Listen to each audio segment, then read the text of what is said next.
Amid growing tension with Russia on the Black Sea, U.S. Navy ships and more than 30 vessels from 31 other nations sailed into the Ukrainian port of Odessa for the annual Sea Breeze military exercise. Over 2 weeks, more than 5,000 armed forces personnel from NATO nations, its allies, and Black Sea partners like Georgia and Ukraine are conducting joint training drills in the air, on the land, and in the water to ensure security in the region. The Black Sea is an important body of water to world commerce and does not belong to any one country, but to the global community. This year's Sea Breeze exercise has angered Moscow, which called for it to be canceled. Hands for action stations, hands for action stations. And it comes after an incident between a Russian Coast Guard vessel and British warship off the coast of Crimea, territory that Russia seized from Ukraine in 2014. If you don't change the course, I'll be fired. Russia claimed that the British destroyer HMS Defender sailed into its territorial waters on June 23rd. It said warning shots and bombs dropped in the path of the British vessel forced it to change course. We will continue to carry our operations into international waters. But Britain rejected Moscow's account of the incident.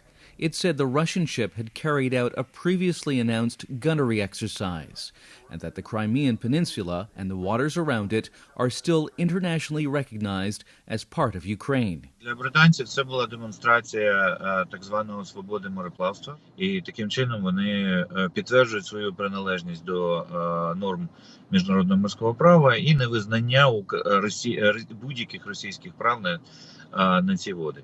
Во-первых, это, конечно, провокация. But Russian President Vladimir Putin called it a provocation. Даже если бы мы потопили этот корабль, все равно трудно было бы представить, что мир стал бы на грани Третьей мировой войны. Потому что те, кто это делают, знают, что они не могут выйти победителями из этой войны. As Ukraine hosts its allies, Russia continues to flex its maritime muscles by holding its own drills. The red zones on this map show areas Russia has shut down for its exercises. Many are near or even within the yellow zones designated by Ukraine for Sea Breeze drills. So they try to create some areas for provocations.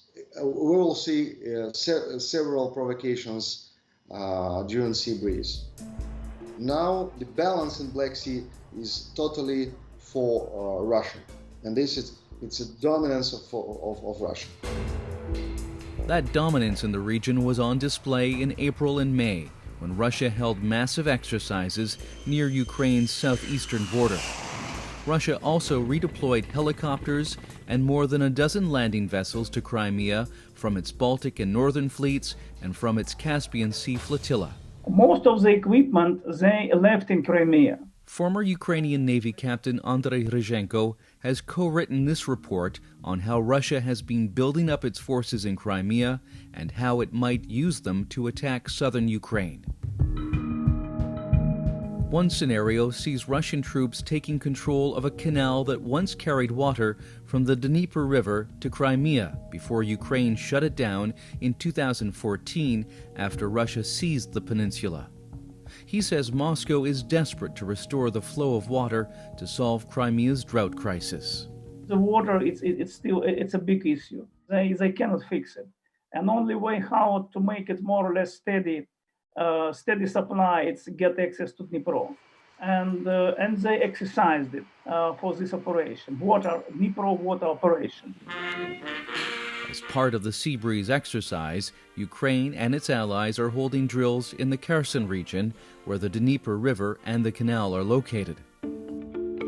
They're also holding drills on Ukraine's tiny Serpent Island. If Russia ever captured it, it could choke off Ukraine's maritime export routes that run between the island and gas platforms that Russian troops seized in 2014. They could easily blockade Ukraine from the sea into the ocean to hit Ukrainian economy very strong, because Ukrainian economy depends on the maritime navigation. Ukraine is also getting help beefing up its tiny navy after losing most of its ships to Russia when it seized Crimea in 2014. The United States is donating 3 more Island-class cutters and building a dozen Mark VI patrol boats. Britain will build 2 new naval bases for Ukraine and 8 fast attack missile boats. But it will take at least 5 years before the shipbuilding program begins to bear fruit. So it means that next 5 years for Russia will be the window opportunity to build more and more. Ukraine and the United States co-host the Sea Breeze exercise until July 10th. And with Russia planning to hold new drills in and around Crimea in September as part of its Zapad 2021 exercise, more rough geopolitical waters lie ahead.